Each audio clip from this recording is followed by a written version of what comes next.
ఈ క్రాకర్స్ అసలు ఎవరు కనిపెట్టారు? ఆర్య బ్రాహ్మణులు కనిపెట్టారా? ఆలోచించండి, బాగా ఆలోచించండి. ఈ అడగగానే ఈ తొండలు ఆలోచిస్తారు, ఇలా ఎలుగుతుంది. మరి ఆర్య బ్రాహ్మణుల మీద ఇన్ని ఎక్స్పెక్టేషన్స్ ఎందుకు పెట్టుకున్నారు? వేదాలు వాళ్ళే రాయాలి, క్రాకర్స్ వాళ్ళే కనిపెట్టాలి, అన్ని వాళ్ళే చేస్తే నువ్వేం చేస్తారా గొట్టం? ఎదవ బావాడు చెప్తే వించావుడు. ఈ మతాబులు, మతోన్మాదులు కనిపెట్టారా? మొత్తం కనిపెట్టాడు.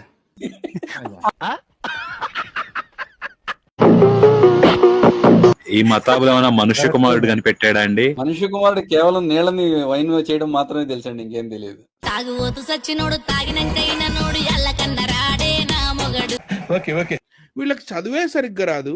కాదు, దేర్ ఇస్ నో ఎవిడెన్స్ అంటే ఇదిగో ఇక్కడ ఆధారం ఉందని చెప్పేవాడు.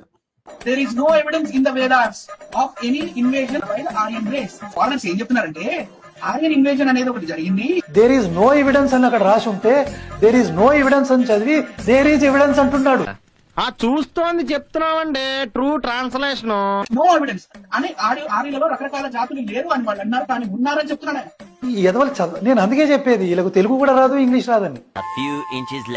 ఏమండి, ఒక పెన్నే కనుక్కోలేకపోయారు. కొన్ని పైన కూర్చున్నాడు కనుక్కున్నాడా, నీ కింద కూర్చున్నాడు కనుక్కున్నాడా పెన్నుని? యేసు డేట్ ఆఫ్ బర్త్ కనుక్కోమని చెప్పండి సార్, ఫస్ట్ తర్వాత చూసుకుందాం. మళ్ళీ వేస్తాడు. ఏం కౌంటర్ సార్ ఇవి? ఏమండి, ఒక పెన్నే కనుక్కోలేకపోయారు. నువ్వు కనుక్కున్నావు పెన్ను? పోనీ యేసు కనుక్కున్నాడా పెన్ను? యేసు శిష్యుల్లో ఎవడన్నా కనుక్కున్నాడా పెన్ను? ఎరా చదువు కూడా రాదండి, వాళ్ళు ఏం కనుక్కోవాలి? ఇంకా ఊరుకోండి సార్ మీరు. నవ్వు ఆపుకుంటున్నావు కదరా. ఓ వీడు అంటుంది వాళ్ళ గురించి, మన గురించి కాదా? సారీ. గుర్రం కూడా ఎక్కరండి వాళ్ళు, గాడిదల బ్యాచ్. గుర్రం కూడా ఎక్కరండి వాళ్ళు, గాడిదల బ్యాచ్.